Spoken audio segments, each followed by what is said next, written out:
Les satellites enregistrent une course entre le sable et l'eau datant de plusieurs décennies sur les rives du lac Qinghai, le plus vaste lac de Chine. Cette course dure depuis plus de 40 ans et le sable a séparé le lac Qinghai de ses sous-lacs. Depuis 2012, la morphologie de la surface ici a provoqué un tournant majeur de ce qui est appelé le retrait du sable et l'entrée de l'eau. Aujourd'hui, le sous-lac est connecté au grand lac et la surface est revenue à l'état dans lequel elle se trouvait il y a plus de 40 ans. Redonner davantage d'espace à la nature, et le lac Qinghai n'est pas le seul dans cette situation. Durant la décennie écoulée, la Chine a fait des efforts pour protéger des zones ayant d'importantes fonctions écologiques et présentant des systèmes écologiques extrêmement fragiles. Des milliers de réserves naturelles ont été protégées par des lignes rouges écologiques qui, selon les directives nationales de 2017, sont désormais identifiées comme des lignes de vie pour assurer la sécurité écologique de la Chine.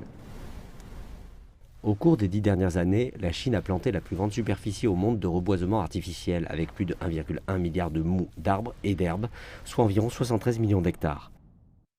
128 000 espèces ont été découvertes et incluses dans la liste des espèces biologiques de Chine sur la partie continentale, soit près du double du nombre d'espèces comptabilisées en 2011. Et plus de 300 espèces d'animaux et de plantes sauvages en voie de disparition ont été retrouvées. Les populations sauvages de pandas géants et d'antilopes tibétaines ont fortement augmenté et le niveau de menace a été réduit, passant de la qualification d'espèces en danger à celle de vulnérables.